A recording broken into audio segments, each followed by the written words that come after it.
talking about Iran for so long, and one of the consistent themes that we've seen when we're talking about Iran, hi Vixen, is that how unappreciative people are about America. It's like every night someone comes on and they're like, America sucks. It's horrible. It's not free. There's nothing good here. And so I was like, you know what? Let's change the topic for a second. I want to focus on why America is the greatest place to live. I wholeheartedly think it is. And so for my goal for today would be to have people come up and tell me why they agree or tell me why they disagree. I don't want it to be political. I want this to be people telling their real stories on why they think it's great or why they think it's bad. What I'm saying, and I've been to many countries around the world, is this is a great place to live. Every time I'd leave and every time I'd come home, I'd always have this, hey Kyle, come on up. I've always had this overwhelming urge to just come back home. And so this is no different. So let me just start by saying why I think it's the land of opportunities. My father came when he was 18. Many of you guys know this story. He came when he was 18, and at the time, he was getting money from his family. Shortly after, he was in college. And when I say getting money from his family, he was getting money from his family. They were paying for school, his room, his board, his car. He was living a good life. However, after the Iranian Revolution started to take place, they stopped sending funds.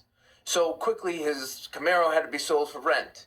And his next thing had to be sold for tuition. And it got to the point where he was staying inside the attic of someone's house. And he had a cable, one of those, power extension cords. That's how he survived. And he was eating corn.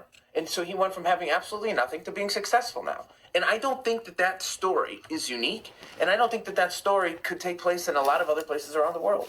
And so my whole point of today is to try to reiterate and to have people tell their success stories. So Kyle, if you're here, please come explain why you think America's the greatest. I want today to be more of a discussion than a depressing conversation about Iran. That's my goal. So that was the .02 of it. Here, Rich, come up and tell me why it's not. Where else in the world can you go that you have the same freedoms that you have in the United States? You have a lot of Europe, you have Canada.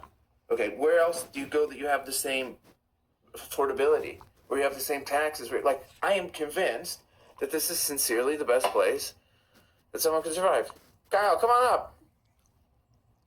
We need people. Art did go up. Someone go up. What? No. Today needs to be a discussion. Please hit the like button for the time being, since we're changing the algorithm, right? Norm, we're not talking about Iran. I have a feeling it's probably going to be a bad night, right? And apparently the algorithm listens with AI to decide if it's going to push or not, so I'm sure I'm shooting myself in the foot today, but that's okay. I think it would be important. Watcher and Riser. Patricia, welcome. So.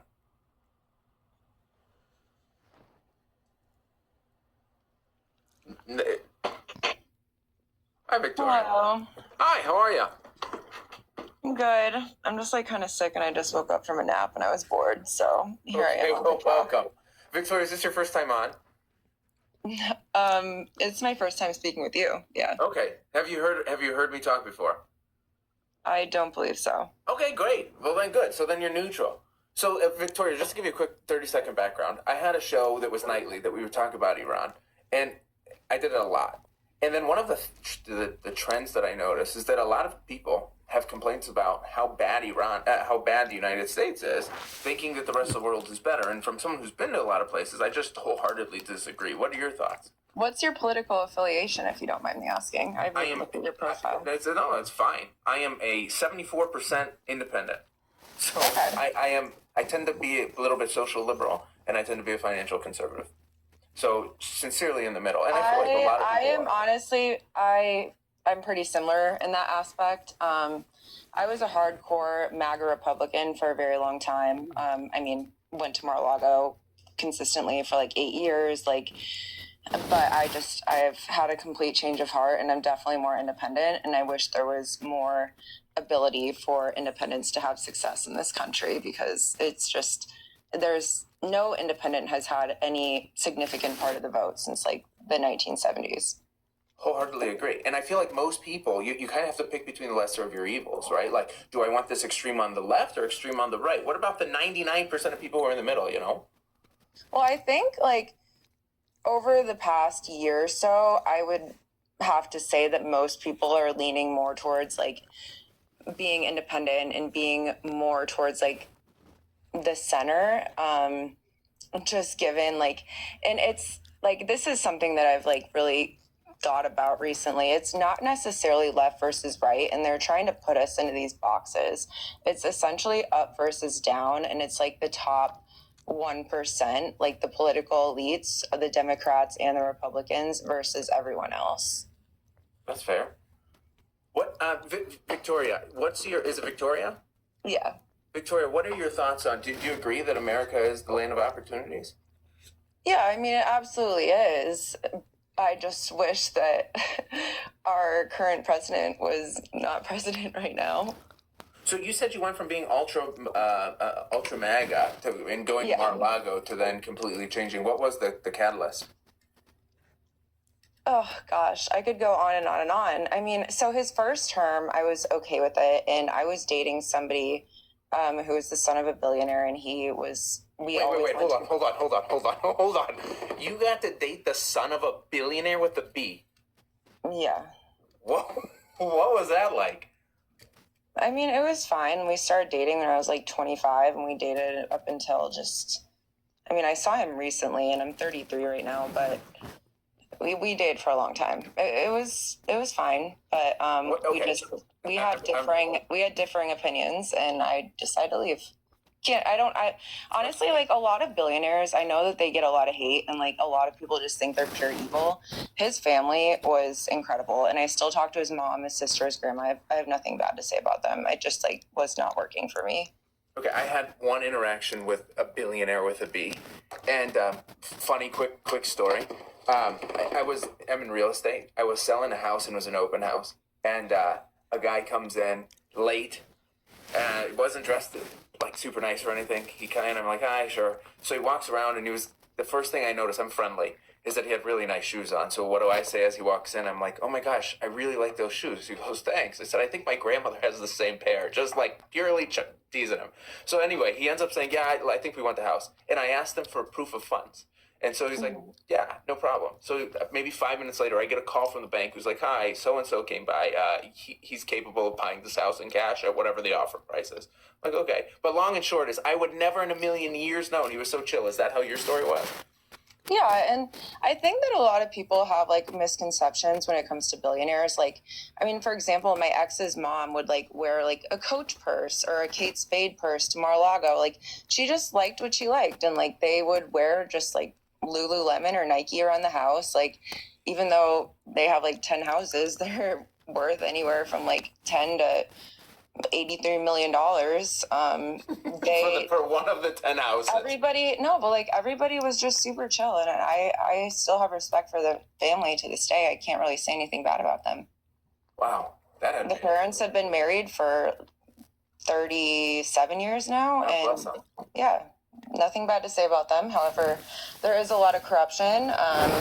I think that was pretty rare for me to see that, and that's why I kind of got into the MAGA culture, because I figured everyone was kind of like that when it came to the social elites, the political atmosphere. I thought that everybody kind of had that same attitude, but it's a rare breed to find a family like that.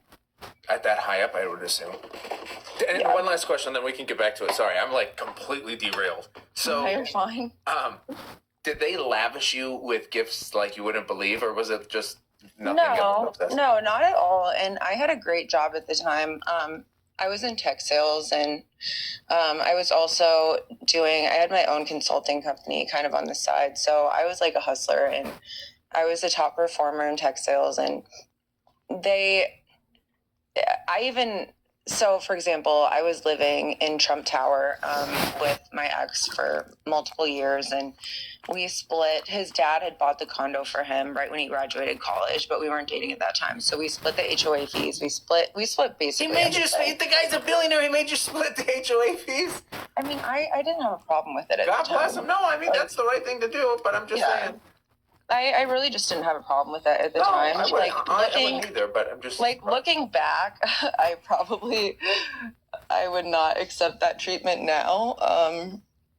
But yeah, I mean, I didn't know any better. I'm from a small town. I was like, yeah, we can split everything 50-50. That's fine. Like, when we would go on nice trips, like if we didn't take the jet, like he would usually pay for the hotel. I would pay for like first class seats on the way there. Like, and then we'd split meals. Like, I mean, or take turns. I had no problem with it. God bless you. And honestly, I'm just putting myself in his position. I couldn't imagine what it would be like to be a billionaire. But if I would, then, especially if I'm not married, it would mean a lot to me to have someone who at least offers to contribute that much, so that it shows the intention, right? So I think that's up to you for that. Yeah, and I want to be clear. Like, he wasn't the billionaire.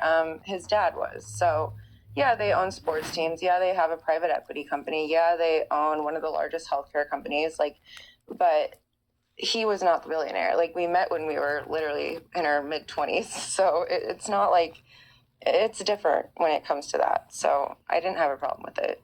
Wow. Okay. Anyway, so I completely derailed the conversation. You were saying you were ultra MAGA. You got to date a billionaire. Billionaire son. Come on. It's not that different. And then you ended up switching because... Well, I would still vote Republican. Or switch from being MAGA, so. Yeah. I would still consider myself a Republican. However, if it's J.D. Vance and Erica Kirk on the ticket, I absolutely will not be voting for them. I will take one for the team and vote independent, and just figure it out, because there's no way in hell I'm voting for them. Is there something in particular that... I guess I'm looking for the catalyst, because I think that would be interesting. Ultimately, it was... I think specifically this term, and then even during Joe Biden's term, just like the absolute lack of respect that he had for Joe Biden. Like, we all know Trump's personality. He's been like this forever. So, like, it's nothing new. But I feel like he just, like, escalated and, like, took it to a whole different level of just disrespecting the leader of the free world. And also who we put in his cabinet. Like, there's things that I can't necessarily talk about, but like who he put in his cabinet, I mean, I'll state the obvious this time around with, first of all, we have Pam Bondi, we have Hegseth, we have Patel, we have it is an absolute shit show. And then it did, and I know I probably get a lot of hate for this, but there was one particular person in his cabinet that it really changed things for me back in October of 2023. And it's still been ongoing since then. And it's something that was horrifying. Okay, so if I'm going to summarize for you, because I don't want to put words in your mouth. Basically, you were previewed to see some stuff behind closed doors that we didn't get to see. And that kind of opened your eyes a little? Am I oversimplifying it? Yeah. I mean... just like going to Mar-a-Lago constantly, going to these parties, like seeing how everybody is on shrugs, everybody is an alcoholic, just interacting with these people, it is just like everybody's in their own world, and this is not normal behavior. Like, I have no words for what I have experienced since, let's say, late 2018. I don't even know. It's crazy. Okay. Well, hey, thanks for sharing your preview, and thanks for letting me pick your brain on dating a billionaire's son. I mean, it's not that special. It seems pretty special. Nah. Statistically speaking, that's probably a once-in-a-lifetime opportunity for most, right? I guess unless you're in that circle.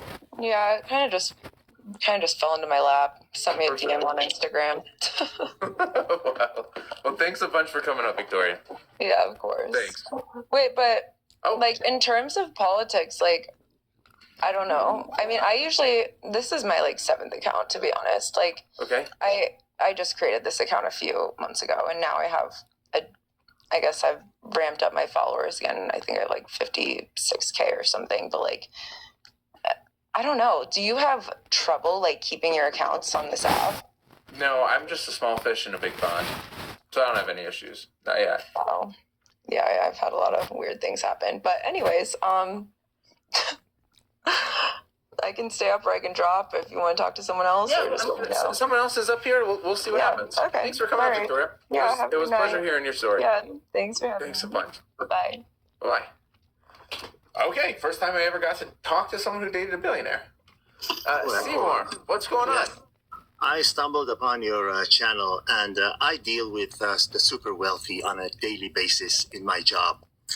And do you mind sharing what you do? I work with luxury hotels in a special guest format area, and rooms that are $20,000, $30,000 a night. But that's besides the point. The reason I came on is because I hear women like this all the time.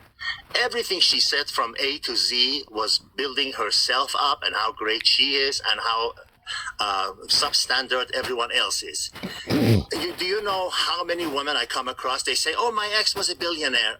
They're not. They're not. They don't even know what a billion is. You know, anybody who's wealthy, who's well-to-do, who's got a couple of houses, says I'm rich, and the woman says, "Oh, he was a billionaire, but I wanted something that was real." They're making it up in their head. How many women do you know that meet a billionaire and they leave him? They don't. It's usually the guy who gets tired of them and dumps them because they have gazillion options. They have younger, thinner, childless women coming at them. No billionaire is going to take BS from some 35-year-old who's got a strong political opinion. They just don't have to deal with that, so they don't. Does it matter if it was the son, not the actual billionaire?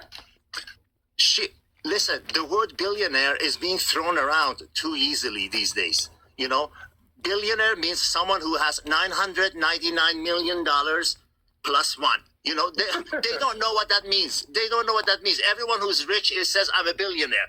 And how many women do you know that leave these guys? They get dumped. They get dumped. Average guys get tired of these women, let alone billionaires. So, Seymour, you're convinced that she was... Are you Iranian, Seymour? I was born in Iran, yes. I can tell by your accent. Do you see? Now, tonight is different. Normally, I talk about Iran in depth, hence why the algorithm likely forced you to me. But what's funny, just going a quick tangent. Nightly, people come up, pretend to be Iranian, and they don't have the accent. You didn't even need to have the accent. You had the accent. You didn't even need to speak Farsi. I know. No. I'm absolutely Iranian. Lived there until I was 14. That was raised in Geneva, Switzerland, and then U.S. since I was 15. And I don't know what your program is. You seem like a very, very nice, friendly, personable guy. But if anyone other Iranian has not told you, let me tell you, as one who speaks probably for 80% plus of the population, they couldn't be more happy that there's a war, and they are very sad that it has stopped. They want this regime gone at any and at all costs, because we are not like Arabs. We're not obsessed with this Islam BS. We don't want to have anything to do with this religion. You know, it's not ours. We don't want it. We don't believe in it. 99% of Iranians are Muslim just by birth, by default. You know, it's not like they pray 5 times a day. They drink alcohol. They wear miniskirts. They do everything that is against that, you know, backward, archaic religion. It's all BS. So anyone that says, "Oh, these poor Iranians, they don't want the war," they absolutely want the war. They're being occupied by some Islamic terrorist, backward, crazy, you know, terrorists, and they want it gone at all costs. At all costs. Seymour, we have been talking at length, going through excruciating details as to the why for the last 2 months. So I think you did a good job summarizing the overall feeling. Yeah, we think Trump and Netanyahu are our angels sent from the sky. Amu Trump, right? Amu Trump, that's right. We love him. We love him. Well, Seymour, and so okay, I'm very curious, if you don't mind. So you're a luxury hotel? Is it like a broker? Well, no. We work with guests, VIP guests that, for example, stay in Megève, France for a ski trip and spend $200,000-$300,000 for a week. You know, at really high-end guests. You know, luxury hotels have elevators for special guests that you don't even see checking into that hotel. You know, it looks like a normal door. It looks like a fire escape. But when you open it, there's a secret elevator, you know, for celebrities, for very wealthy people. And usually some of these guests, believe it or not, they take half of the floor or the whole floor, you know, with their suites because they don't want to be seen or bothered with other guests coming and going. So hold on. I think I understand, but I want to make sure. You're saying, so for example, if a A-list celebrity or an ultra-rich person, they will, not only will they get the penthouse, but they'll take the rest of that entire floor so that no one's on there. Absolutely. We had a guest from Saudi Arabia who was a distant, you know, cousin of a you know, royal family. And at the Shangri-La Hotel in Paris on Iena, she had the whole floor for her entourage for 6 months. 6 months? Yes. And yes, her bill was something like, you know, 6.2 million euros. because she was also shopping and charging it to the hotel. And this is very typical. You know, you have hotels that are the hotel President Wilson in Geneva. They have suites that are $60,000 a night. Wait, I'm sorry. Hold on, let me rewind for 1 second. You said people could go shopping and charge it to the hotel? Absolutely, yes, absolutely, they can. What, does the hotel give them a card? No, they tell they tell the hotel, you know, here's the name of the, you know, they tell the shop, here's the concierge. The concierge sends them there. He says, okay, the concierge says, go to such and such watch shop and tell them, you know, Rudy, the concierge from Shangri-La sent you. So they go there, and the shop knows it. The shop said, do you know this person? You know, they have the card, right, of the concierge. So they say, oh, so yes, absolutely, it's okay. You know, their credit is good. So they buy whatever they want because they don't want to be carrying cash or credit cards, these people, you know. They won't even, why don't they want to carry a credit card? They don't need to. They have 5 assistants, you know, in front and the back taking care of all that. They don't want to be handling these things, just like they don't want to drive. The driving. You never see them driving. I like driving. So that, holy shit! And you get to interact with this. Like you get. I to interact with them on a daily basis. I'm flying a lot of times. One guy, I was flying with this guy on his private jet. It's not mine. It's his jet. Sure. And we were going from London back home to Doha, Qatar. And he suddenly says, "Can you tell the pilot to land in Vienna?" He says, "Sir, Vienna is not even on the way." He says, "No, I want you to go there." And okay, so, you know, they turn around and chart the new course to land in Vienna. And I said, excuse me, why is it you want to go? He says, oh, there's a bakery there that has these really nice pastries I like. Yeah, so we land on the tarmac. They send a limousine with him to go to the bakery, get the things, come back again, and then fly, continue on to Doha. So I guess why not just have the bakery send it to? It wouldn't be as fresh, right? If the bakery comes to you, it's not as fresh. I don't, you know, frivolous. When you have more money than, you know, then you know what to do with.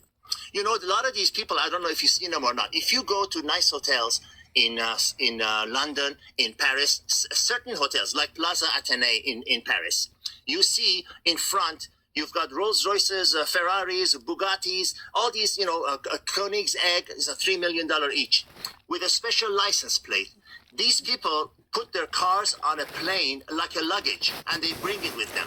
Even though you could rent a Rolls Royce in London. But no, they want to bring their own because their specialized license plate says that, oh, he's here, so they could show off to their buddies.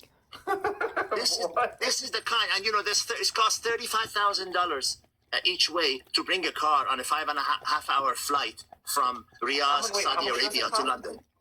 35,000 each way. But now with the new, double it, with the new fuel prices. Speaking of fuel prices, I have zero insight, but someone was telling me today that they again, I have no info on it, but they were saying that there could be a jet fuel shortage. Have you experienced? There is jet fuel shortage. Like Turkish Airlines has cut off like 30 destinations. You know, in Africa and these places, they keep the main destinations, but there is a jet fuel shortage. And if you check on the price, you know, for an average Joe that wants to go to Paris for the summer, the prices are at least doubled. Wow. Yeah, but you see, if the terrorist government in Iran is gone, and then all that oil gets, because there is actually an oil glut, there is no shortage of oil right now in the world. If that government, you know, the new government starts exporting oil, all that new oil will get added to the supply, and price of oil would be $2 a gallon. Sure. That makes sense to me. In fact, right, you have to get rid of it. They need their storage back. So oh my God, yes, absolutely. Yeah, it's coming out of the ground. Once you reach oil, you know, once you reach an oil in an oil well, it starts shooting up, you know, like a fountain, and you cannot stop it. That's why Iran is in a serious trouble right now, because if you artificially suppress an oil well, it destroys the well. You have to start exploring again. You have to start drilling again, and that's a very costly venture. But once it starts flowing, then you continue, either put it in a tanker or you put it in storages for the tankers to pick it up, you know, when they reach the port where they're supposed to pick it up. But that's why Iran is so worried about this blockade, and that was a genius move by Trump or whoever advised him. Wow. Seymour, this has been a fascinating. Okay, but you've definitely. Listen, my friend, let me tell you this. Let me tell you this. Sure. You know, an average guy works as a 9-to-5 job. He goes to work and then he goes to a movie or a dinner with his girlfriend to go home. You know, they're traveling in another circle. We're talking people that are traveling in a different circle. Now, the most expensive yacht company, you know what yachts are, right? Of course. The most expensive company that makes yachts, it's called Fedship. It's in the Netherlands. They make custom built yachts. There is a 2-year waiting list for these yachts. And what's just for fun? How much does your average one of these yachts cost? If a yacht is over 100 feet, it's going to be minimum of 20 million euros. 20 million euros. Okay. If it's over 100 feet, that's the magic number. That's the magic number. Okay, 2-year waiting list for $20 million. Yes, absolutely. It's not like a Rolex watch where there's a fake shortage thing. They say, oh, it's not available. It's available. It's all marketing hype. And those rich people wouldn't be seen dead with a Rolex. Rolex is for people that have a little money and they want to show everyone that they have money. But there are other watches that average Joe doesn't know about, like Audemars Piguet, Vacheron Constantin, Breguet, Lange, and Zone. These are for people that actually have money. You know, Rolex for people that want to show off. Oh, look, I've got one too. You know. Huh. So you're saying 2-year waiting list for these boats, and then I interrupted you. Yeah, absolutely. No, I'm just trying to get across that. You know, if you travel in those circles, let's say you win the lottery tomorrow for $200 million, and you say, hey, I always wanted a yacht. I'm gonna go pick up a Fedship right now. They say, not so fast. 2-year waiting list. So, can you talk a little bit, because I think this is a little bit more relatable, and I know enough to ask, but not enough to understand. So the whole Rolex thing, it is. I understand that it is a marketing gimmick, especially during COVID. There was a bit of a shortage. But why are there still so many people who are on waiting lists? For those of you who don't know, Rolex, a luxury watch, right? Yeah. It's like your I don't know, your stereotypical rich person thing to do, right? Stereotypical, I said. Exactly. In the luxury world, it's the bottom. It's the bottom of the luxury, but it's the best marketing. It's best known. So everybody that says, oh, one day when I'm rich, I'm going to buy a Rolex. Sure, exactly. Nobody says, one day when I'm rich, I'm going to buy a Breguet. Because that is a much higher level watch. Much higher level than Rolex. But the average Joe doesn't even know about it. Now, I guess the question would be, how do people get Rolexes if they want one then, if it's an artificial hype? Oh my God, there was a restaurant in, I used to live in San Francisco. There was a restaurant in Napa called the French Laundry. And their whole thing was 8 weeks out. Anytime you wanted to go have dinner, 8 weeks out. Totally a marketing ploy. Because I know somebody who said, we showed up one night, on a Thursday night at 8:30. They said, we really need a tailboat. Can we have one? Give $200 to the maitre d' there. He goes, sure, just 5 minutes. I'll set one up for you. But the thing is, the velvet, they heard the theory of a velvet rope, clubs that are empty, but they have a rope outside with a, big bouncer. They want a cue, a line to form outside so that when people are walking by, they say, oh, wow, that's got to be a hot club because there's a line there. It's all marketing ploy, and Rolex has done a perfectly beautiful job in creating that marketing hype. Ask yourself, why is there a shortage? What exactly is that goes into the Rolex that there is a shortage of? Just like diamonds. There is no shortage of diamonds. Diamonds are everywhere. But the Beers company from South Africa created this idea, that there is a shortage of diamonds. There isn't. Diamonds are everywhere. The thing is, people that have it, keep it. They don't sell it. Now another question. Your clients, they go on these shopping sprees? What do they go for? Bags, clothes, etc. That's another fallacy. They say, oh, you know what? Wealthy people don't spend money on fancy clothes and fancy cars and fancy watches. The truth is, wealthy people spend money on things that matter to them. Yes, I know Mr. Lance Gamble, the Procter & Gamble. He drives a 10-year-old Ford F-150. But if you look at his homes, they look like palaces. Because cars are not important to him, but homes are. Now, there's another guy that, might go to an auction and spend $50 million on a Renoir painting because paintings are his thing. So wealthy people are just like you and I. They spend money on things that matter to them. Not, you can't say, oh, they don't like clothes. Some of them do like clothes. Who do you think buys Kitan suits for $50,000? Not me. An average guy? No, people that have the money to buy a $50,000 suit. By the way, there is a suit by Kitan called K50 that costs $50,000. Is there a 2-year waiting list on that as well? No, but you can't just go into the store and pick it up. They tailor it for you. Wow. It takes 50 hours to make it. That's why they call it K50. 50 hours to make $1,000 an hour materials, or how much? A couple grand? Well, it's made by, traditional tailors that have, handed down their skills from father to son. Have you heard of that brand? Never. Kiton, Kiton. It's the most expensive men's suit or clothing that you can buy. They have jeans for $1,200. This is just, high end. Like Stefano Ricci. Have you heard of that? Yeah, that's another. Rolex. Yeah. Yes. yeah, Rolex. Forget Rolex. You can go to Bangkok and get a cheap Rolex. You know what the Chinese have been doing lately? This is really scary. They go to master watchmakers in Switzerland, and not all of them accept, but some of them do. They say, how much do you make in a year? We pay you 4 times that. Come and help us make knockoffs. That's why the Chinese knockoffs are so good these days, because the actual guys, some of them, the corrupt ones, are making it. Sometimes the pawnbrokers say, I have a tough time telling which one is real and which one is not. Well, that makes sense to me. The pawnbrokers aren't educated in it, right? Yeah, but I mean, they that's how they make their living. They're supposed to know, but they even copy the serial number. They've become so good at it. You keep doing, because it's not made by Martians, it's made by humans. So if it's made by human, you can copy it. Seymour, someone said something. I like watching engineering videos when I go to sleep. And there was this one guy who was saying, listen, back in the day, China used to be, don't buy anything from China. It's cheap. It's a low quality. You get cheap labor, cheap materials. Now they're saying that China's not that cheap anymore. It's not. And because they've automated so much and because they focus so much on developing their industrialization, they have just as good, if not better, quality than we have here. So they're saying you have to erase that stereotype. Do you agree from what you've seen? They copy. It's a culture of copy and forging and unfortunately stealing ideas. Some of their cars, if you travel to Asia these days, which I go on every 6 weeks, you see so many cars that say, there's a Range Rover. No, it's a copy. It's so close. It's a joke.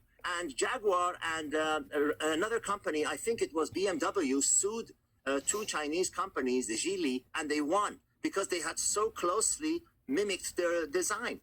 And now the situation in China with electric cars and copying has gotten so bad that they're copying each other. A new company comes and they're copying the one that's 2 years old. Fascinating. Seymour, could you tell me your craziest story that you could think of on the top of your head? In what area? One of the craziest one was the guy with the private jet and the Viennese bakery. That was pretty crazy. Oh my gosh. All right, give me another crazy story. In what area? The luxury area. This is a completely. I feel like I don't get to talk daily on people who have your experiences.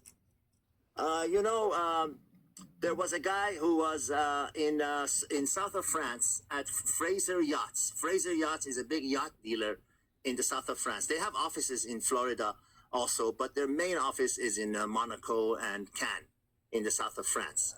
And this guy was from the Jamil family of Saudi Arabia. Jamil family is a ultra-rich Saudi Arabian family that is in the business of having exclusive Toyota importing rights in several countries. That means that, for example, in the country of Morocco, anybody that wants to buy any Toyota vehicle, from truck to a passenger car, a dealer, they have to buy from this guy. To import it, you know what I mean? They have the 100%. What do you call it? The sole importer. Yes, into the country. And they have it for 14, 15 countries. So they are what you would call a fabulously wealthy family. And funny enough, it's not oil wealth. They actually are pretty self-made, because that's what they do. And anyways, they go to a pizza shop one night and they see this guy that's, selling pizza. They really like his pizza, and he's always open till 2 a.m. In Cannes, in Nice, France. And they say, hey, your pizza is so nice and everything. We really like you. Why don't you come and work for us? They say, well, what do you do? They say, we just go around and buy things, and we want you to negotiate with us. Because if they see us, they know we're rich. They're not going to come down on price. We want to buy a jet. We want to buy a yacht. We want to buy a cigarette boat. This wasn't the case of a cigarette boat. Okay. He wanted to buy a cigarette boat because Jeddah in Saudi Arabia is on the coast, and a lot of the rich Saudis, they have their yachts and the Ferraris and the Cuban cigars and you name it. So their next thing is to have a cigarette boat. One guy, and then so they hired him to travel around the world with them and negotiate a lower price for the things that they wanted to buy. So he must have just been a cool person to hang out with. They bought his time to hang out with him. They bought a friend. So they hired him, and he was working for them for 10, 12 years. He says, you won't believe the things I do. They take me to the Argyle mines in Australia to buy ruby diamonds, diamonds that are color of a ruby, and this adventurous life. He says, I never imagined in my life, putting pizzas in an oven, that one day I will be traveling in these circles, of these guys and the kind of life they have, the $800 cigars, $25 million yachts, $60,000 a night hotel rooms and everything. And, it's just a fabulous dream. And then one day they said, you know what? We don't need you anymore. Oh. Yeah. But the funny story was that one day they said, hey, today we are going to this place called Spear in South Africa. So he said, I'm going, okay, I'm sure there's a damn good reason they're going to Spear, South Africa. I know these crazy guys. They're just not going to go there for sightseeing. There is something there. So he asks around, and everybody says, no, Spear, just about 40 minutes outside of Cape Town, South Africa. I can't imagine why they would want to go there. And then one guy says, oh, I know another guy, crazy rich guy from Brunei that wanted to go to Spear. And I said, why do you want to go to Spear? He says, I'm looking for a pet cheetah, and they have captive cheetahs there, and they breed them for, pets. He said, cheetah? You mean the cat, the vicious cat, that cheetah, the real one? He goes, yeah, the real one. So he wanted to go there and negotiate getting a cheetah and a trainer to come back to Riyadh, Saudi Arabia, so he can have a cheetah as a pet. And there's a picture of him with a cheetah sitting on a passenger seat, a fully grown one, mind you, not a baby cheetah, fully grown one. So that was the wild story. So he had to negotiate buying the cheetah, from the baby, because the more they are used to you, the less chance that they will suddenly, go wacko. Because it doesn't take much for them to take your head off, Seymour. And a trainer. So the trainer had to stay there, moved to Saudi Arabia. The trainer had to stay there for like 2 years until the thing grew. So he said I had to sit in the Range Rover with him, the crazy guy driving, and the cheetah on the passenger seat, and me in the back, like sweating. What if this thing turns around suddenly and decides to scratch me or something? It's not like a cat scratch. They just take your whole arm off. Fully grown cheetah. Gosh. So, Seymour, a couple questions from the chat. First one, and if you don't find, would you mind sharing how old you are? They asked, not me. I don't care. I am 59. 59 years young. Seymour, could you tell me how in the world did you get this?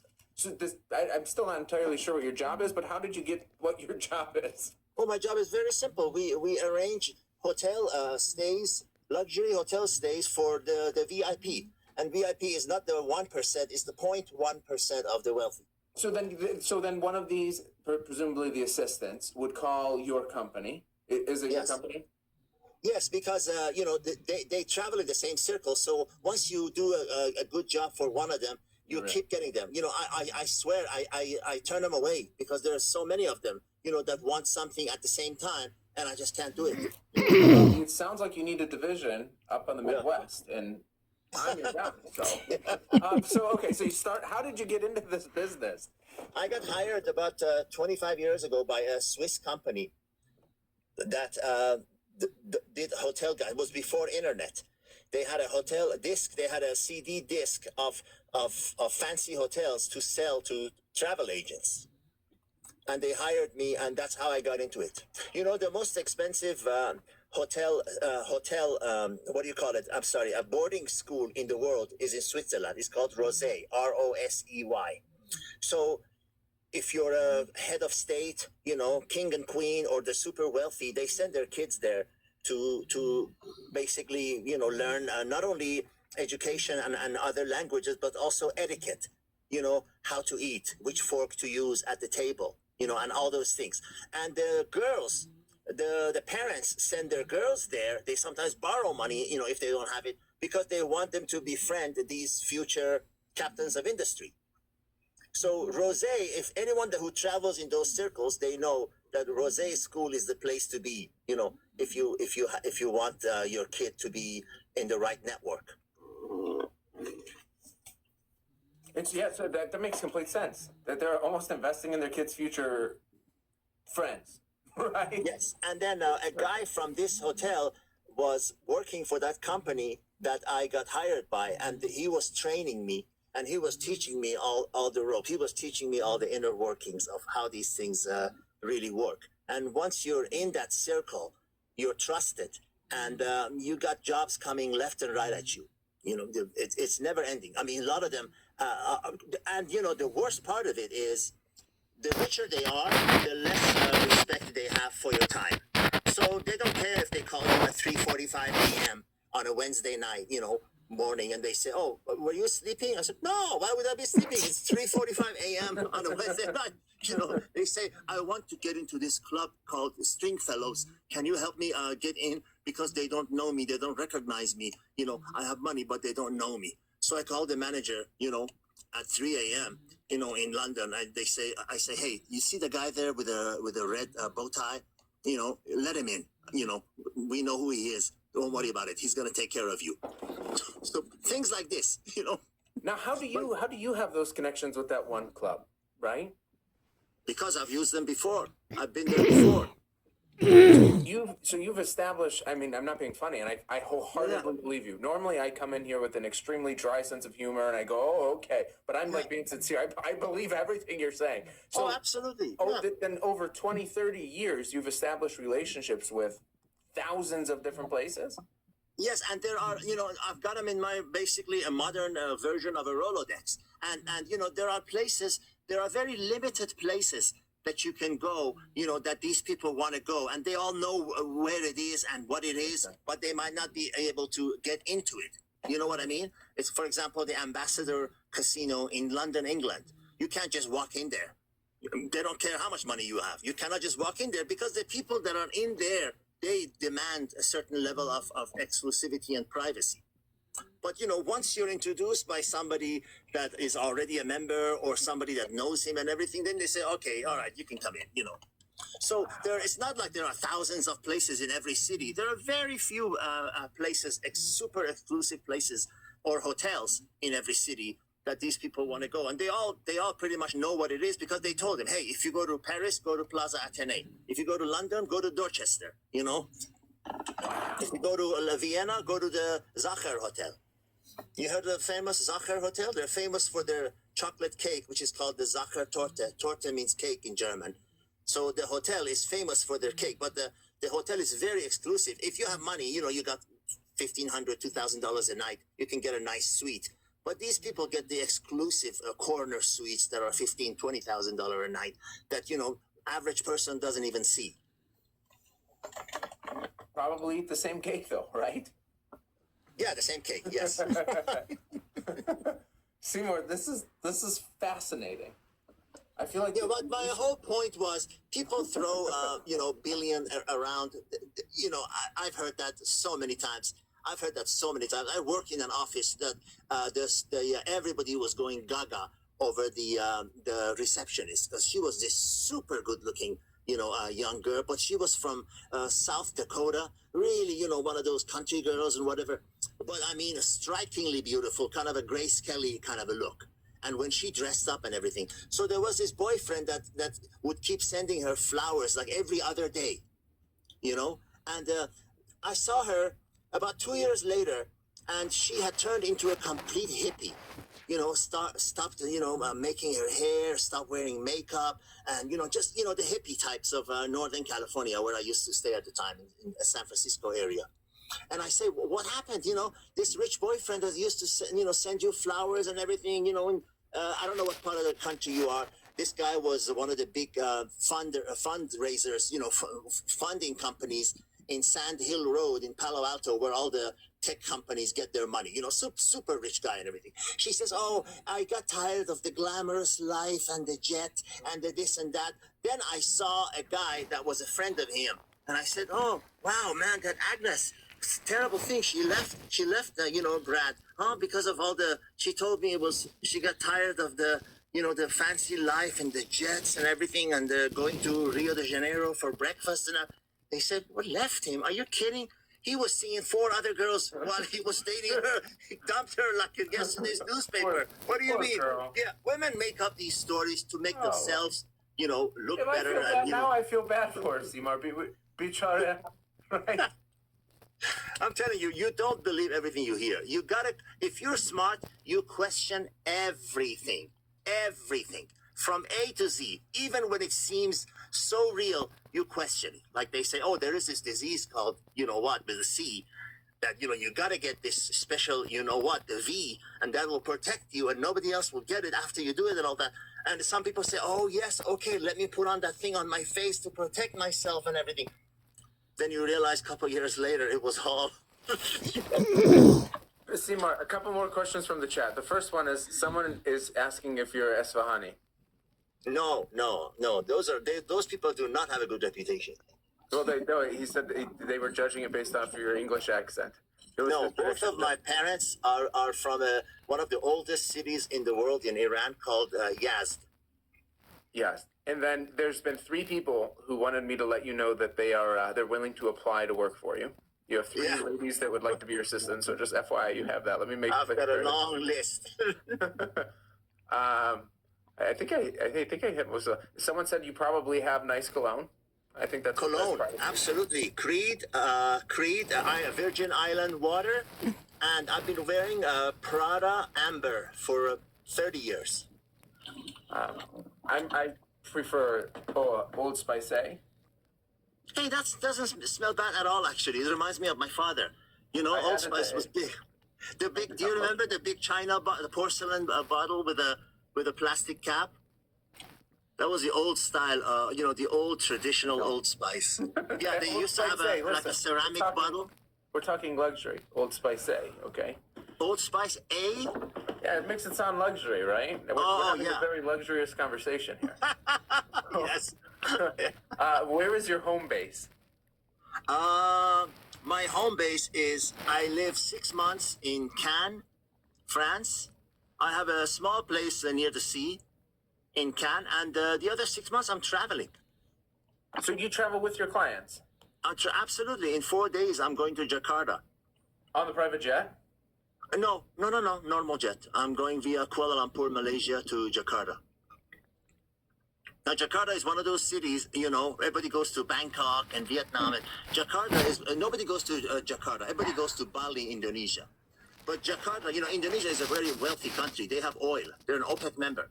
And they have mines. They have, you know, Freeport, McMoran. They have some of the biggest mines in the world.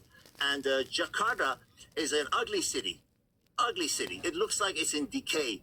But there is a lot of money there. A lot of money in Jakarta. You know, you'd be surprised. They got restaurants with lobster flown in from other parts of the world and champagne from France, because there are a lot of these super rich people are there. And I've got a client there who's introduced me to 4 or 5 more, you know, and I go to Jakarta very often.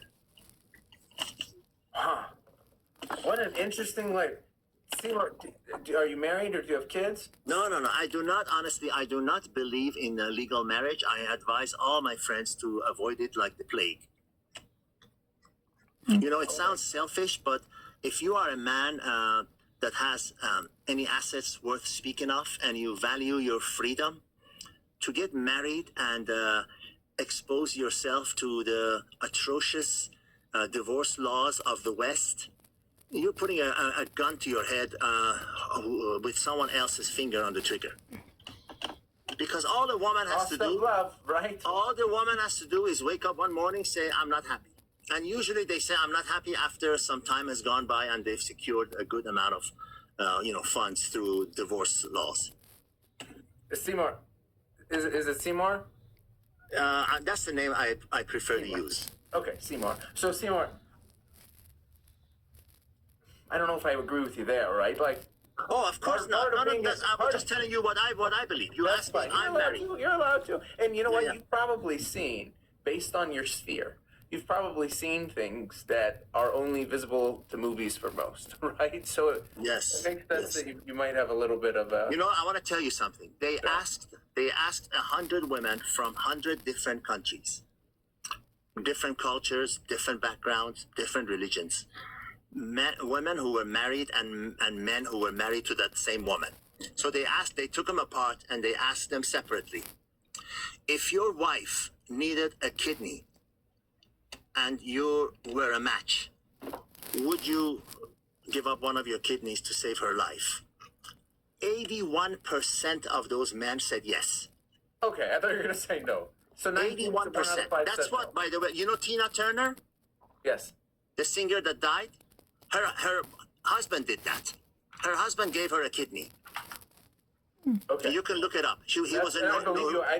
I think. Yeah, he was a Norwegian billionaire, a Norwegian millionaire, Tina Turner. shipping Okay. magnate. She's a singer. Gotcha. I didn't Now, know it. they asked the wives same question, without having any knowledge that they've asked their husband the same question. Sure. 19% said yes. 19. 19 said no. 19 said yes. 81 said no. Ah. I think my wife would be one of the 19. Probably. I hope so. Seymour. But remember, the female nature is universal. A woman is with you in a romantic relationship, first and foremost, to fulfill her own needs and wants, no matter what she tells you. Once those needs and wants cease to be met, she will be gone. No matter how much you think she's your soulmate or whatever. I've seen soulmates separate and break up more times than I can tell you. But as long as those needs and wants are being met, she hangs around. Unless she finds something better. Not Dakota, right? Dakota didn't want the luxury life. Yes. She was a world-class BS artist, but she wasn't alone. That's why this woman before me reminded me of her. Seymour, someone in the comments, I have not researched it. Someone in the comments said the study is the opposite of what you're saying. Someone said, married 37 years. Jules, I'm sorry. I'm the one that makes more money in my family. So, Pamela, good for you. Your husband is lucky. No way. I saw you again. Yeah, I'm here. Okay. Seymour, and any other crazy stories or anything? I feel like normally I was thinking, I'm like, okay, I'm gonna need to find a new guest, but Seymour, you should make a documentary about yourself. Not just one. It should be like every time you want an interesting story, just imagine you're sitting in the back of a Range Rover with a fully grown cheetah on the passenger seat. And at any moment, that thing can turn around and take They your head didn't off. have a kid, like, they had to have something around its neck attached to something, right? A little gold chain around his neck. Well, Nothing that would restrain him. No. These animals are more powerful than you can imagine. He ruined that car's leather seat so many times. That famous Connolly leather that they use in Range Rovers and Jaguars. But he didn't care. He liked the pet. I don't even know if he has it anymore, but he had it then. So another person asked, which was a fantastic question, senior lady. How many languages do you speak? I'm assuming that's a huge asset to you. 4. Well, let me take a guess. Obviously English, obviously Persian. Yeah, French? English, Farsi, German, and French. I was gonna guess German. Yeah. Just because you said something about Germany. Because I spent a lot of time in Switzerland, and in North Switzerland, Zurich, Megen area, they speak German. Do most of your clients? I would assume they speak English. A vast majority. Yes, they do. Yes, they do. Yes. Interesting. It's the international language of commerce. They speak, and many speak French. Depending on their background. But yes, they speak, and if they don't speak English, they speak enough to get by. Wow. Super fascinating. Yeah. Super fast. So then do you own the company or is that your work? I had 3 partners, but I bought them out in 2009. So yes, I own it. And do you have employees? Yes, we have not many. We have like 18 employees, all independent contractors. 1099 of them. Huh. Yeah. That's a very fair. I have never in my life, like, it's very logical that your market exists, albeit very niche. Absolutely There's exists. probably not that many Seymours, right? Yeah. Oh, absolutely, it exists. Absolutely. It's not, I tell you honestly, a lot of times I have to turn them away because they want the same thing at the same time, and it's not possible. It's not possible. Fascinating. Yeah. Huh. How often do you get scammed by people who pretend to be rich and are not? Oh, immediately if someone is rich or not. Very quickly. They have to come up with a deposit. Let's say they want to get a helicopter to go from somewhere to somewhere else. If they can't come up with the fee, or if they even ask the price, that's the number one thing. Before even credit cards or the question of money, if they ask the price, more than a couple of times, that they don't have money. Ask the price more than a couple times. So it is acceptable to ask what the price is. A truly wealthy person tells you what they want first and foremost. They're not going to tell you, oh, how much is it? They say, for example, I want a Bugatti that is red outside but white upholstery inside and everything. They're not going to say, how much is a Bugatti with a red Bugatti with a white? They first tell you. That's how you know quickly. They say, I want it, for example, Rolex, or I want this yacht. I want it to have maid's quarters. I want it to have a walk-in freezer and everything. They don't tell you how much does a yacht that has a walk-in freezer cost. Then they don't have the money. A truly wealthy person tells you what they want first, specifically, and they're very detailed. They're very detailed about what they want. So because they have the money to have that level of confidence and demand. Interesting. And do are any of them nice, or are most of them belittling? It's like any other. You can't assume somebody who's rich is mean and somebody who's poor is kind. The people that run the gamut.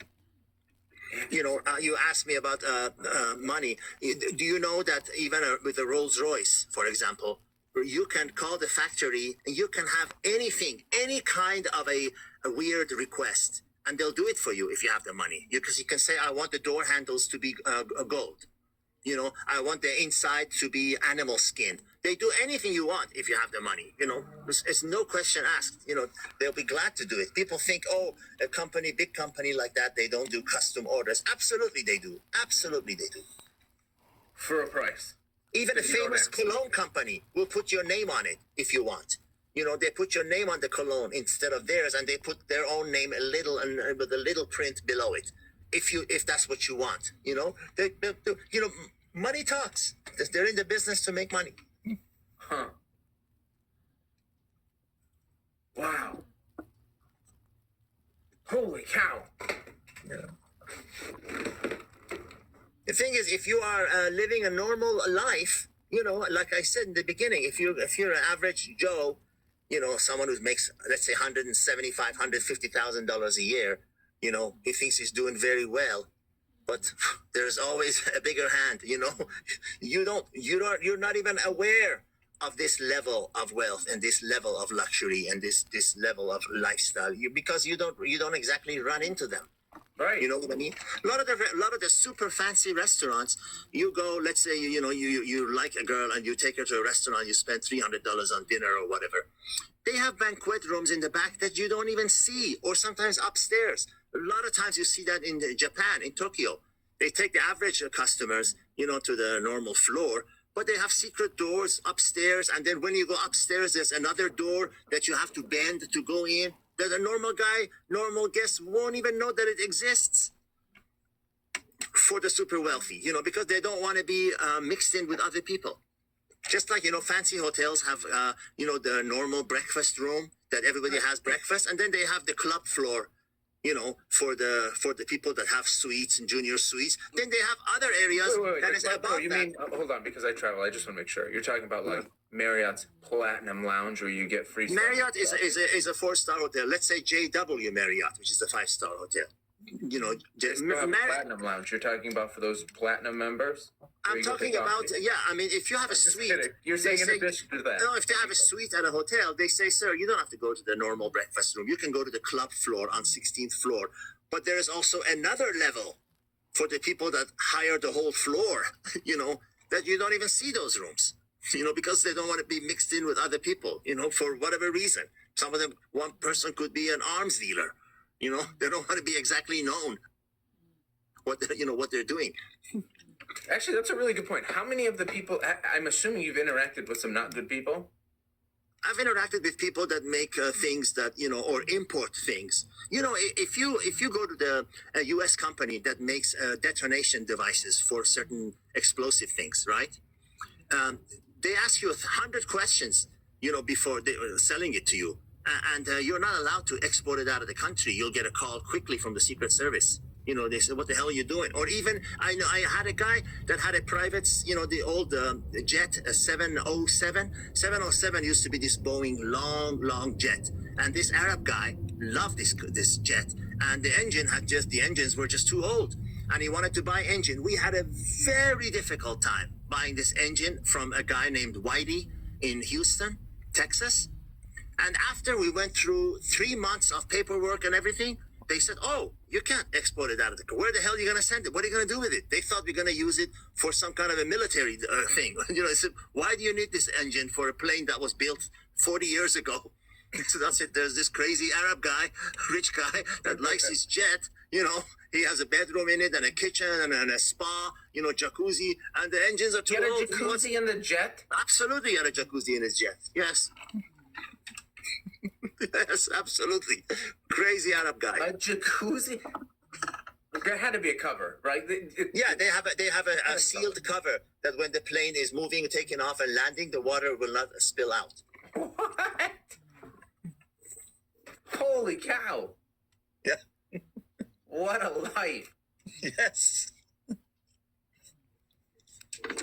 Oh my Yeah. God! So we had to do another whole level, hire lawyers and everything to prove to them that there is this guy that wants it, for his old jet. And here's the jet, here's the serial number, here's where he lives, that's his name and everything. Yeah, because there are some things that are controlled, even some Jeep parts, even some Hummer parts, that are applicable for the military version of it. You cannot just easily just buy it and take it out of the country, or you go to jail. Huh. So unfortunately, in your line of work, there are some always not great people. Have you seen anything Epstein related-ish, in that area? I'm going to tell you something about Epstein that's going to probably make smoke come out of your head. All right, I'm ready.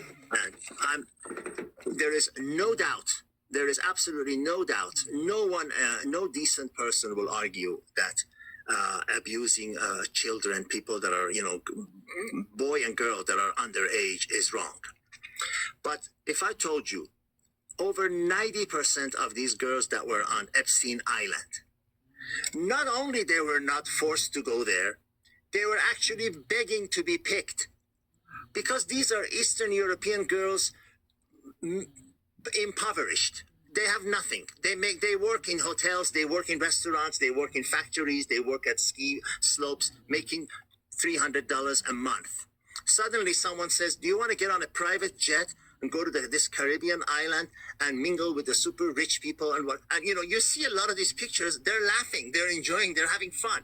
Now, I'm not saying all of them, there were some of them that were abused and they were unhappy, but great majority of them were hoping to be picked so that they could be rescued from that boring life that they had, of barely making it in Sofia, Bulgaria.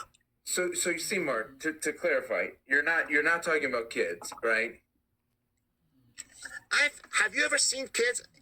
All the pictures I see are girls that are. Did you know in Germany the legal age for sex is 16? That doesn't surprise me. In US is 18, right? In Germany it's 16, a legal age for a woman to engage in a sexual activity. I guess my point more though, Seymour, is even if they're 16, like they're still kids, right? And they don't know what they want. Your brain's not done being You developed. think 16-year-old girls in France and Holland and Belgium and Germany don't have sex with their boyfriends? Yeah, but that's different than leaving your family to go to this island and that being your new existence, right? I'm saying a lot of them were happy to be going on this trip to a foreign At place, 16, having fun. right? Now, being with some old disgusting guy by force, of course not. Of course not. You know, that's not what I'm talking about. But I'm saying a lot of them were happy to be there. We're happy to be experiencing this, something that they would never in their wildest dreams would experience. Maybe. Okay. Let me try, because I'm really trying hard to understand what you're saying. You're saying when they got the call, they were probably deceived. To your point, right? They were not thinking that they were going to have to do these disgusting things with all of these old men. Oh, absolutely, yes. They said, "Oh, you want to go to some fancy party?" And They were lied to. They were deceived. They were yes, almost of course. abducted. Yeah, I'm Okay. sure, of Okay, course. so Yes, I think that's a big point. I think that's a big difference. You're saying, Yes, just to yes. clarify, because the chat is understandably not liking it, and and it makes sense. I don't either, but to clarify, which makes sense, you're saying Yes. when it was not that there was not an act of kidnapping 14-year-old, and maybe there was kidnapping 14-year-old from the street, putting him in. They didn't have to kidnap him. You're saying, hey, that they're offering these crazy delusional promises that these Yes, people are I excited. really don't think. Now, you know who does that? There are these gangs in Albania, in Bulgaria, in Romania that are mafia, you know, and their job is to get these girls, put them in a car, you know, by force. They take their passports, they take them to Western Europe, they engage them in prostitution, and they say, once you make, you know, 5,000, 15,000, whatever, then I will give you a passport. You can go to whatever the hell you want. You know, This is that's where? like, oh, absolutely. It happens all the time. You know, Where at? you go to Athens, Greece, okay? To Athens, Greece, there's a street called Philis. Fylis. This street is full of trafficked women. Women that are there because 90% of them, you know, thought, okay, they're coming to Western Europe to get a job or you know, make more money. Because, you know, Bulgaria, Romania, they're poor. They don't have any money. You know, the average salary is 300, 400 bucks a month if they're lucky. So they come to Western Europe or whatever. And there are these, suddenly you are walking in that street, you see these beat up old cars. And then suddenly there's a Bentley, which are these mafia guys. And they're standing there around it. You can spot them, you know, a mile away. And these are the guys that have trafficked these women. They're working for the big guy. Did you see that movie Taken? Yes, someone in the comment brought exactly that. And it sounds Yeah. exactly like the movie Taken. No, they absolutely exist. But this one, Epstein, I don't know his story. You know, they say he wasn't even a financial guru. You know, how did he get to manage the money of these wealthy people or whatever? But I'm saying to assume that all those women were forced to get on a plane and fly like in handcuffs and you know, their eyes blocked and everything. Nah, it wasn't like that. But the island was not a good place. And those No, girls oh, that of landed course was- not. Okay, Every just wanna time make sure we're on the anybody- same page. Yeah, every time anybody is forced to do anything against their will, it's not a good place. No, but can you say 100% of those women did not want to, you know, do anything maybe risque? Can you say all those actresses that said that guy, the movie guy, what was his name? The guy that said raped actresses. The Oh my God. the movie I know mogul. exactly what you're talking about. What was The his one name? that Oh went my to gosh. jail. What was his name? Not, it wasn't Harvey. Harvey Weinstein. Are you saying that there weren't women among the ones that he abused? There weren't women who say, sure, I'm a waitress at Denny's. I'll gladly sleep with you one time if I can get a movie role. Are you saying there were none of them that would readily and willingly do that exchange? None of them? Not one of them? So you know what Yes, but happened? I'd still call that exploitation, right? Yes, but you know would what they, if he happens? didn't have power, would they do it? If he was just a random Joe Schmo off the street, would they do it? No, they did it No, in exchange for Of something, course right? not. Of course. And you know what? These ambulance chaser lawyers go to them and they say, listen, do what I say, what I tell you to say, you're going to get a lot of money. Say that you didn't want to do this. Say that he raped you. Say that he forced you. Say that he locked the door and you know, did all these things to you. And then do you know how much money you can make out of this lawsuit? And they say, oh, okay, I'll say it. But you and I both know there are, not everybody, but there are some women, they say, hey, would you sleep with this guy if you get a movie role and become a movie star? Maybe out of 100, maybe 60% say no, maybe 40% say, yeah, okay, I sleep with average Joes in a bar, you know, on a one night stand. Why not him? Yeah, but I want to be clear because I understand that if they're willing to do it, but they're not willing to do it. But I guess they're being exploited, right? It's almost at that point. It's Of almost course. like it's Of like course they are. okay, we're making sure. Okay, But money makes people do very strange things. for sure. Seymour, I really appreciated you coming up here. You were you need to write a book. I don't think there's anything else. If you ever see me up here again, please request up. I can't wait to hear more stories. It was my pleasure. Thank you Steve. for having me. Of course. Thanks a bunch. Okay, Everyone, take care. make sure to give him a follow. Interesting guy. All right, Thanks a bye-bye. bunch. And so we meet again, Meljoy. I think you're on mute. Hold on. I cannot unmute. Go. Hi. Sorry, hi. I missed your Wednesday, but I did go and do some research. Okay.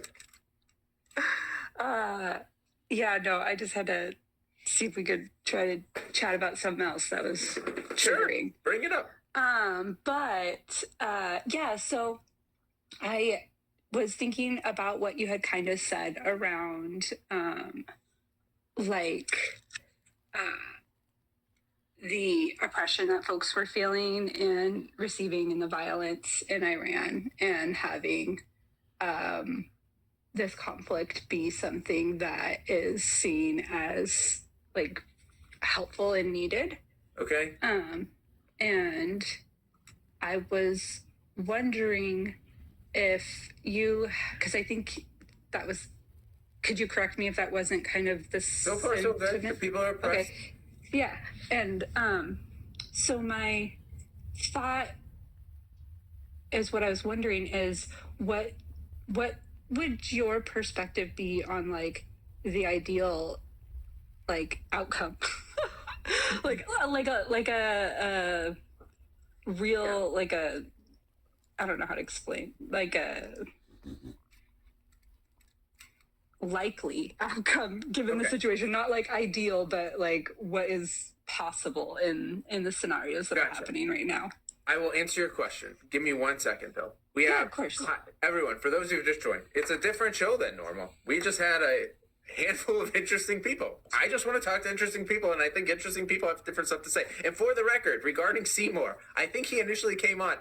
I don't know if his intentions were to talk about how crazy his life was, but holy cow, what an experience we had. And if you don't like some of his opinions, that's okay. Listen to the stories. So that is exactly, if you said, Alex, what were you trying to do today? That. So if you have anything that's noteworthy, if you have anything that's interesting, something that you do that people don't realize at school, please request up. Meljoy, for the sake of your question, though, how Iran ends is likely going to be civil war. It just is.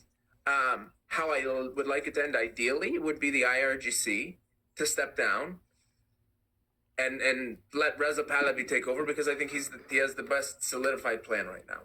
Is that going to happen? Probably not. What is probably going to happen is this regime looks very, very weak. Patriot, if you're on, please request up if you have the energy. This regime is weak right now.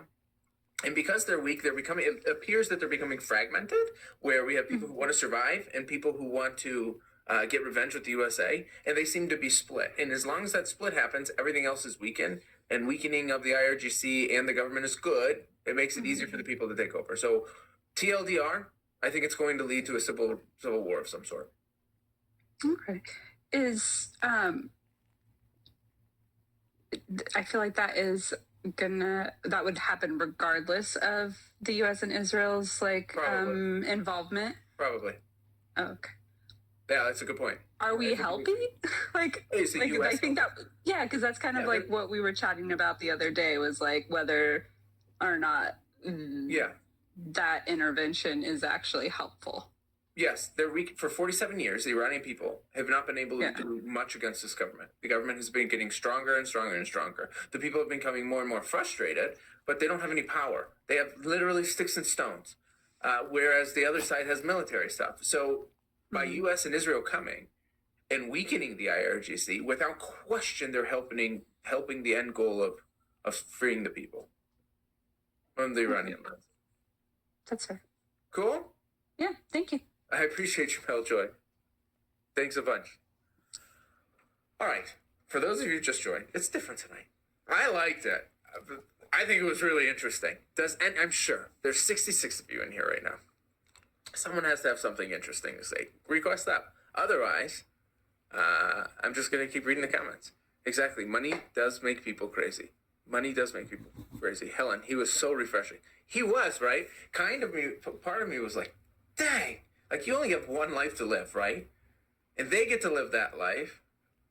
I don't want to say why don't I wouldn't be appreciative. I'm very appreciative of the life I have. But it would be cool to live a day in their life. Thank you for the shares. Russian brides similar. Oh, that was a dark topic. No women actually want Weinstein. Promise you that. Based on his appearance, I'd agree. Power dynamics and money. Harvey, thank you guys. Weinstein, yeah. Same happens to Gulf countries to some extent. Patriot, I didn't know. Seymour needs to write a book. I'll pre-order. Jules, I will pre-order too. Most of the trafficking goes on outside the states. Only a very small percentage happens here. Still, it should be none, right? In Greece? I don't know. I've never been to Greece to know its safetiness. I bet you Seymour has.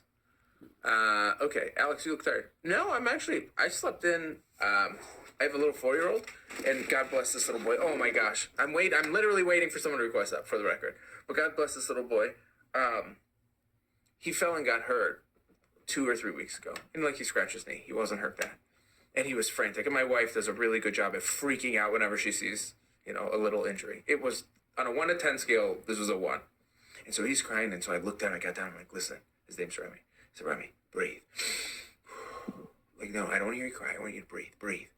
And so after like 5 breaths, I was like, listen, when you're able to breathe, you're able to think. And when you think, you don't lose control of your mind, you don't spiral. Like, it's good to be able to assess what's going on, and you can do that when you breathe.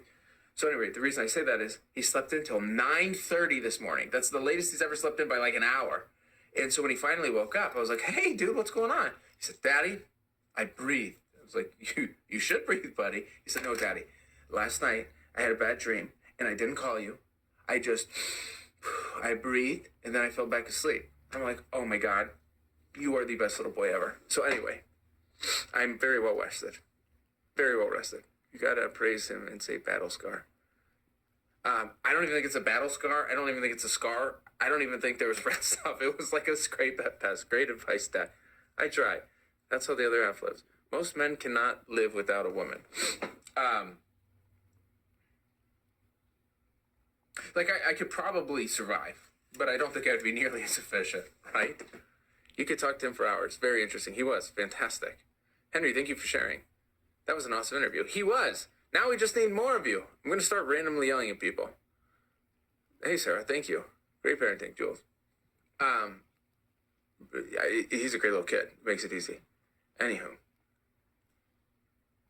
No one else wants to come up. Okay, I'm going to start inviting random people. Someone come up. If you have something interesting to say, please come up. Amanda, I know you have an interesting life. Come tell me about your interesting life. Hi, Sarah. Do you have something interesting? Bring up something interesting. All right, we got someone. Rare Sherry. Harry, how are you doing?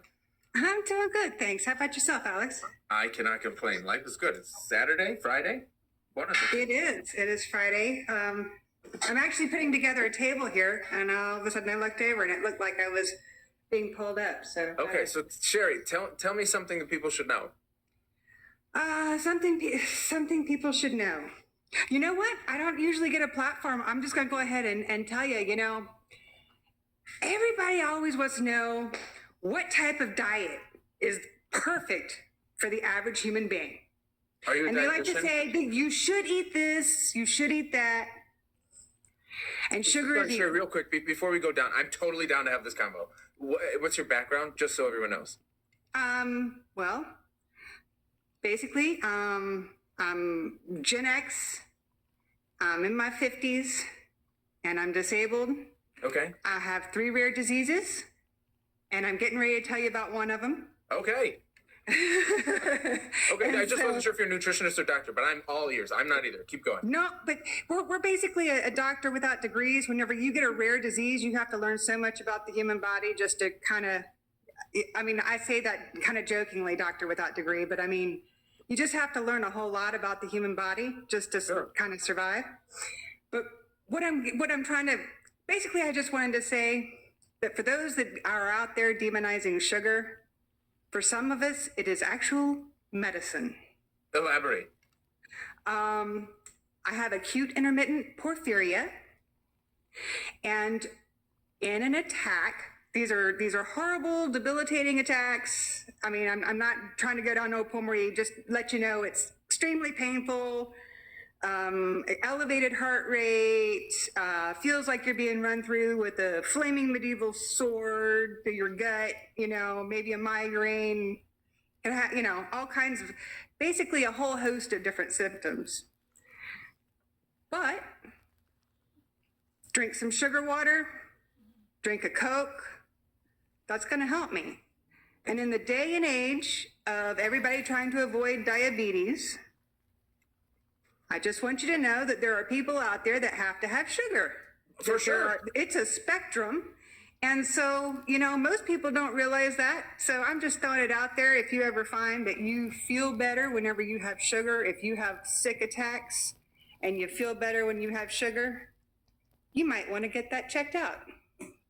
Because your doctor's not going to think about it. Say the name one more time. Acute intermittent porphyria. A rare do you mind if I read the description? Oh, go ahead. A rare, I'm going to butcher it, autosomal dominant metabolic disorder caused by a deficiency in the enzyme, holy cow, hydromethylvaline synthesis, leading to toxicity.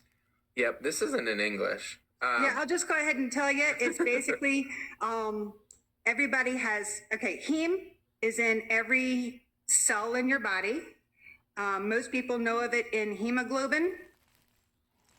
And it's the part of your red blood cells that holds, oxygen is hemoglobin. But the heme portion of that is also in every portion of your body. It's also, a lot of it's in your liver, so it affects how you detox things. But when you have porphyria, you're missing an enzyme. There's like a 9-step process, and you're missing an enzyme in that process. And so there can be different triggers that can set off an attack. Whether or not you get the wrong type of medication, wrong medications can set it off. Getting the flu or some kind of stress on the body. And you get these episodes? It'll cause an episode called a porphyric attack. How long do they last? Well, it depends. First of all, if you know you are even having it, and so you can do something about it, right? Sure. I've had them last a few days, and I've had them last years. Holy cow! So this is not 15 minutes of pain. Right. Super. It's pretty extreme pain, yeah. It can be mild if you're having a mild attack and suddenly you have, cake and a soda or something and, whatever, but you're just going into the attack and you catch it right at the right time. But if you don't know you have it, that's the danger, because literally it can progress to, if you really don't know and you're just not eating because you're nauseated, you can progress to seizures, coma, death,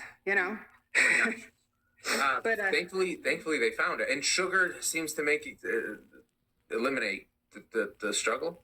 It's a medicine. It's not necessarily. Sometimes they do have other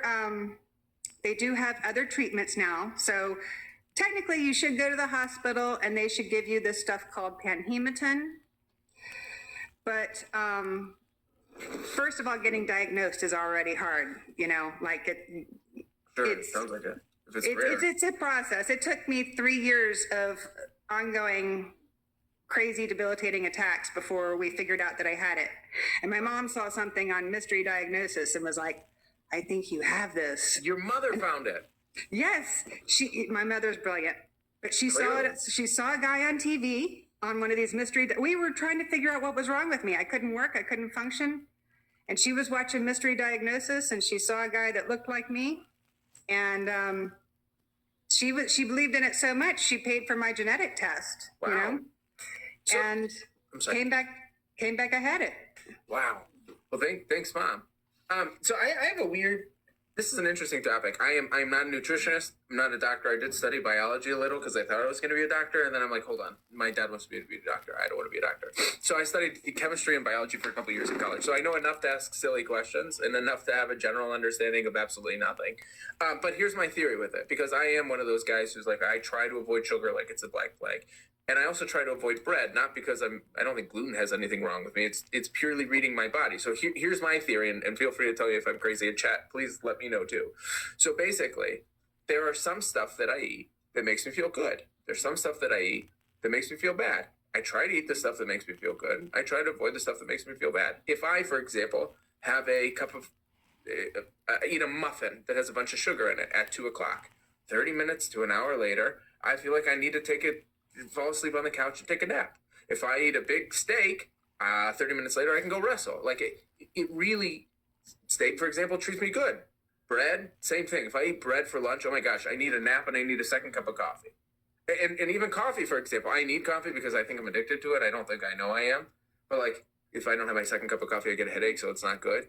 But even coffee, if I have too much coffee, it gets jittery. So clearly coffee is probably not the best thing for me. So I guess my theory is that it's regional based, right? So half of my DNA comes from an area where meat is available, right? None of my DNA comes from an area where fish is. If I eat fish, it makes me feel gross. Like, it could just be in my brain. But for example, pork, if I eat pork, I get really bloated. Even if I have some bacon, I'm like, oh, I don't feel good. So I guess the TLDR, again, is I think that everyone's nutritional requirements are probably a little bit derived on what genetics they have, right? And so what makes you feel good might be different than what makes me feel good. And I would assume that feel good probably has some sort of an effect on what your requirements are. Does that make sense? I absolutely would agree with you. I think that each of us, I mean, there is no like people think of like your genes as being like one set code.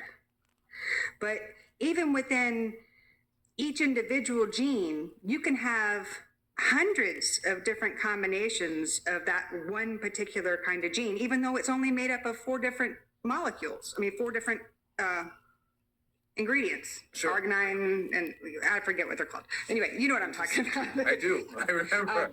In DNA. Yeah. So, I don't remember anymore. so even though there's only the 4 different ingredients, I mean, you can literally have hundreds of different types of mutations for that one type of gene.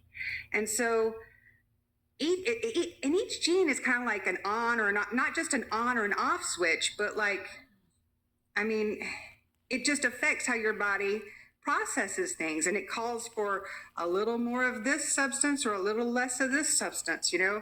And so each one of us, we've got all these genes with all these hundreds of combinations, and you're talking about hundreds of thousands of different combinations by the time you go through the entire genetic code. So each one of us truly is an individual, and what we need is specific to us individually. There might be groups of people that are more like each other, you know, their genetics are a little bit more similar. Sure. But you still have to do what's right for you. And while I'd say, generally speaking, it's good for everyone to have, yeah, sure, a balanced diet. Make sure you get protein and vegetables and, you know, whatever. You have to do what is right for you. And a lot of times we get wrapped up in, well, what does the doctor say is the right diet for me or the right thing I should be doing? And I've already learned over and over again, I can't follow doctors' advice to my own detriment because they think they know best. You know your body best. And they know a lot. Sure, they know a lot. Sure. But you got to pay attention to your own body and do what's right for your body. 100%. Sherry, I really appreciate you coming up. I'm grateful that your mom was able to find your diagnosis for you, right? And I hope that you have sugar at hand. I do. I have huge amounts of sugar. Thank you. I'll let you go. Thank you for letting me share what that's about. Sure. Thank you so much. Hi, Sarah. Hey, Alex, how's it going? I'm having fun. How about yourself? No, having a ball. I'm happy to see you on here. I haven't seen so what are you guys doing tonight? What's going on? Tonight was, well, I saw you had something, you said a third. I wasn't sure what you meant. What's this third method? No, it's just, well, we were, discussing the Oh, no. I think I lost you. Is it me or is it her? Now I am. Yeah. Okay. Yeah, so it's like basically what you Ah! Thank you. Thank you for joining my fan club. There's 55 fans. Thank you. Sarah, I have no idea what's going on. Sorry, I don't either. I don't know. I might have to take off. But can you hear me? Okay, a third. So yes. So a third of your stomach for food, a third of it water, and a third empty. And it has been like a life changer for me. Interesting. I don't know. Yeah. How do you define your stomach size? Yeah, I don't know, but you just gotta kind of. I don't know. It's just wild to me, like how we've learned, how we just don't require as much food as we've always been told. It's kind of crazy sure. to me. There was a study, and I don't remember. I don't remember the exact number. I think it was a third, though. Let me find it for real quick. It was worth monkey calorie. So there was a study where they did it on monkeys, and it was okay. It was 28 years. So the study was, and this is from the National Institute of Aging.gov.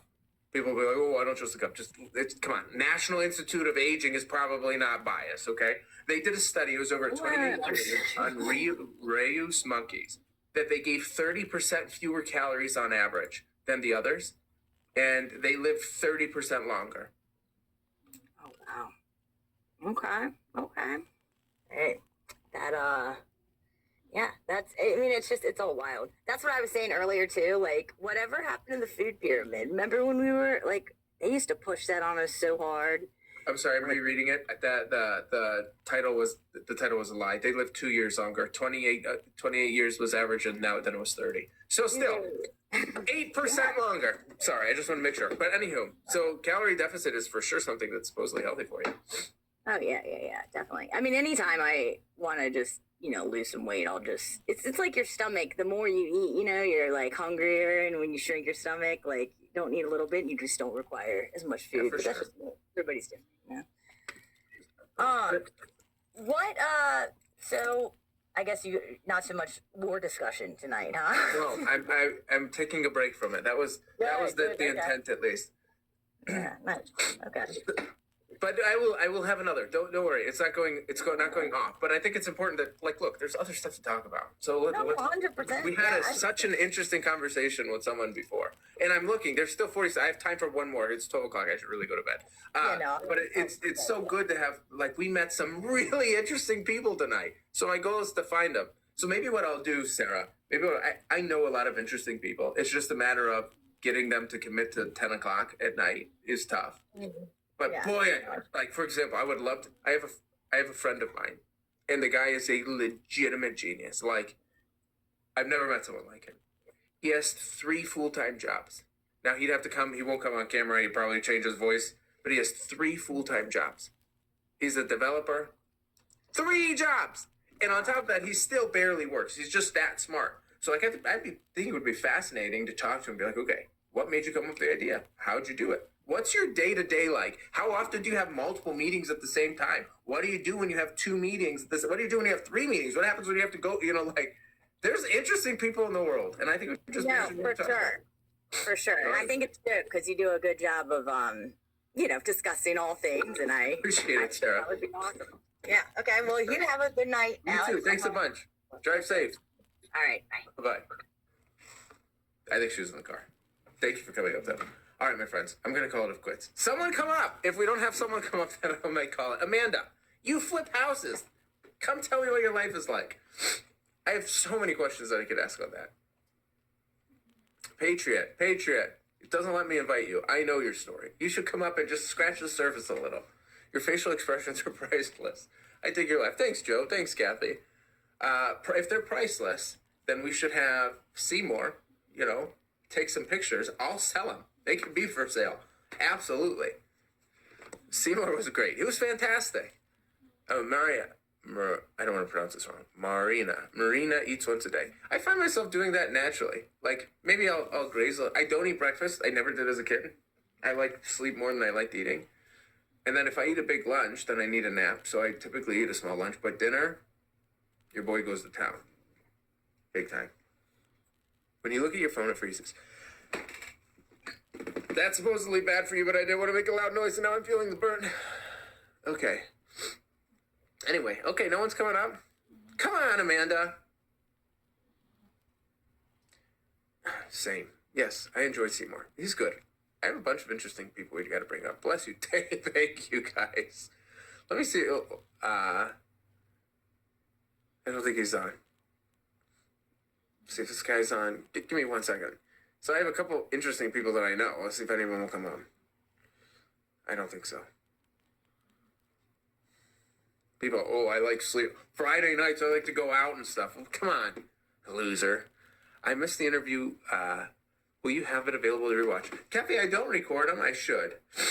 Someone I think does. Do you know why people say bless you when they sneeze? I don't. Oh, we got a good one. Oh, no, that's not him. Probably still good. Jaybird. I didn't mean to offend you. I'm sure you're going to still be great, but there's someone whose name starts with J-I-H, and I thought it was him. I've been trying to get him all night. Hi, Jaybird. Welcome. What's up, Alex? Thanks for having me on. No debate, no argument. America's the land of opportunity, greatest country in the world. The American dream is alive, but there's one kicker. You got to work for it. I agree. I'm so... Jaybird, first of all, you're totally right. It's the land of opportunities.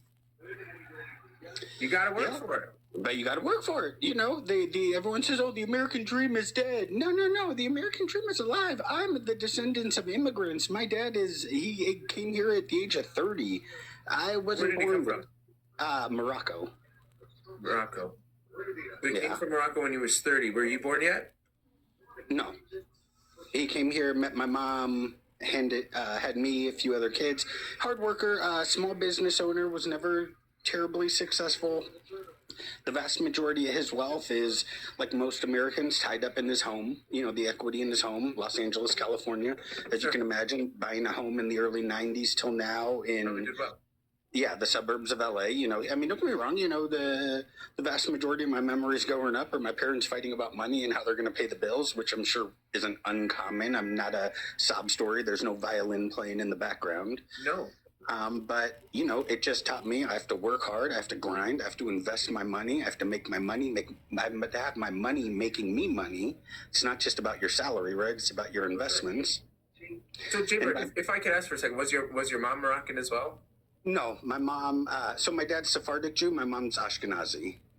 Okay. So they're both Jewish, but my mom is like, I'd say 5th generation American. You know, her great grandparents came here. Yeah, and I'm by no means rich, but, you know, I've busted my butt. I've been fortunate enough to buy a home, you know, buy some investment property. I still work full time. I still have a side business. I still have my supplemental income. But what's your side business? I have an e-commerce business. So I sell on like Amazon, eBay, Walmart. No, drop shipping is dead. The margins have been squeezed. When I got into the e-commerce side about 8 years ago, there was some opportunity in margin within like that drop shipping world. But right now, I mean, if you go like site by site and identify product by product, maybe, but that's not scalable. Right? So what do you do then? I have a white label, like a home goods and kitchen product line that I white label. I bring the stuff in from China. I have a little warehouse, and I basically do Fulfilled by Amazon, but Fulfilled by FBA has a program where they will also provide you third-party logistics for like your eBay orders, your Walmart orders, as well as your Shopify orders. So I obviously leverage them, squeezes my margins a little bit, but you know what? I have a full-time job. I work at a tech company now. I started my life in finance, and that's it. You know, I don't. Obviously, I wasn't trying to come here to give my biography or my story, but you know, I see your prompt, love it. You know, it just breaks my heart when I hear these people cry about how America is dead. It's starting to fall down. The American dream is dead. Like, no. You have to work for it. I've put in countless hours. You know, and the one thing about me, I'll be transparent. I didn't go to college. I had the opportunity to, I had the grades to, but my parents made enough money for me not to qualify for financial aid. and go ahead and throw me in that category. Being a Jew, I said, you know what? My friends will graduate with $200,000 in debt. I guarantee I could be worth $200,000 by then. That was my mentality coming out of high school. Swing. Yeah, it didn't happen, but nonetheless, I was still building a business at that point. And, could we rewind for a second? Because tonight, I think you're the only person who talked to the prompt. I need a better one. We ended up just basically interviewing people because people are fascinating, and I think you're intrigued. If you have a second, I'd be curious of you how the white labeling process works. So you literally you buy something from China, they presumably manufacture it. You probably had to do a little bit of a design modification to white label it. Yes. And then do you do anything once it's shipped? Like, do you put the logo on, or is all of that done offshores? No, that's all done by my manufacturer. So, for instance, one of my products is like serving plates, right? For parties, you can go on Amazon. There's like 80 different ones. I'm not worried about people finding out which brand is mine. The market's been saturated, but it's like a 3-tier serving plate, right? So when you have a parties, there's like those little 3 tiers, right? That's one of the products I started with. That particular product has become a little saturated for me, but so my manufacturer in China, right? I reached out to them. They sent me a sample. I received it. I said, you know what? Your wires are the actual metal component that holds the plates a little flimsy. I'd like it maybe 30% thicker, but also, as opposed to just the standard black, I'd like a silver and I'd like a gold version. And then with that on the bottom of the plate, as opposed to modify it. So you'd make your modifications. Yeah, minor modifications. I would put my logo on there for my company. And then when you presumably they would ship it via boat, right? Yes. So then you get it, you take it to a warehouse. So it's your warehouse?